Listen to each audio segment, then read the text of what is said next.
the theory that Honorable Vargas, based on what he can see on the ground, what he can hear, and what is going on, he says this is not religious, this is not ethnic, this is not tribal, this is not farmer elders clash. This is purely a wiping out of a people solely to take over their land to mine natural resource. Do you think so?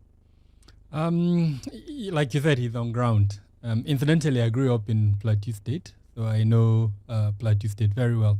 I actually grew up in just South local government, so which is a location that one of the locations he talked about.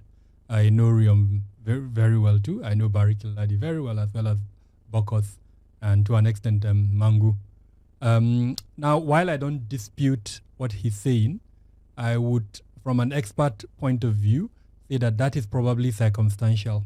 And my reason for saying this is tin has always existed on the plateau. As far back as when we got independence, one of the first mining corporations that the government set up was a tin mining corporation in Plateau State. So mining, as it were, is not a new phenomenon in Plateau State. The existence of minerals is not a new phenomenon in Plateau State. Apart from the minerals he mentioned, there are precious metals, several types that are quite in abundance in Plateau State.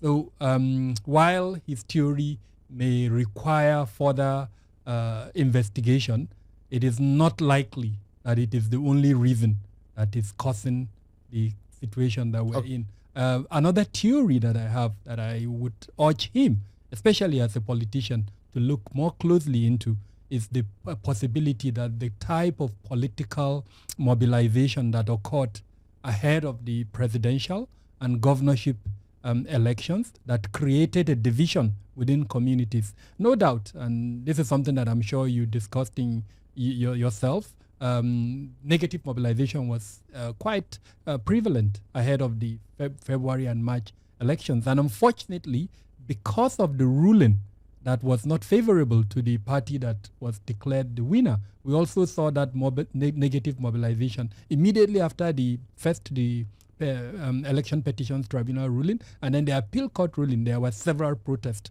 along ethnic and religious lines in Plateau State. And then, of course, the Supreme Court hasn't ruled yet. So there is fever pitch tension in Plateau State at the moment.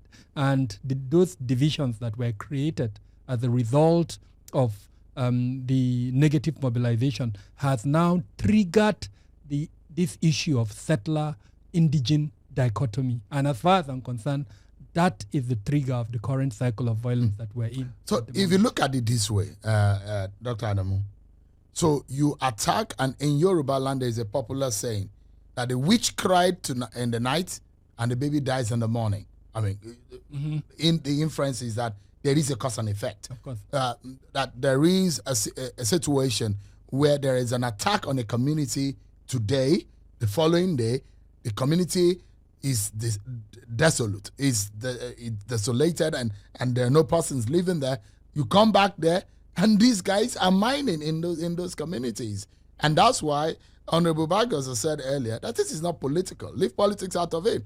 This is not ethnic. It's not ethnic. There are no ethnic issues. There are no tribal issues. There are no elder farmer issues. But this, from his own point of view, is this issue.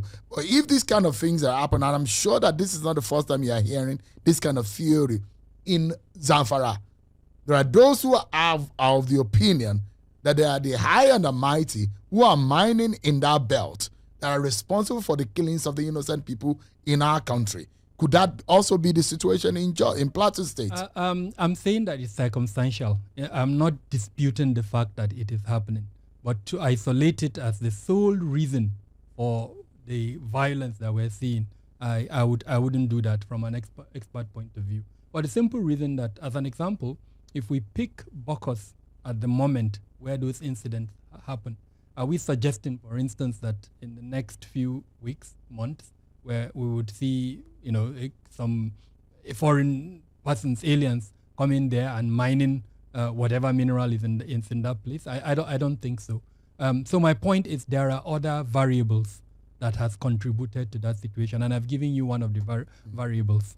Apart from that, we can talk about the proliferation of small arms and light weapons. It came up during conversations. And then, of course, we can also talk about the fact that there appear to be a proliferation of ethnic militias.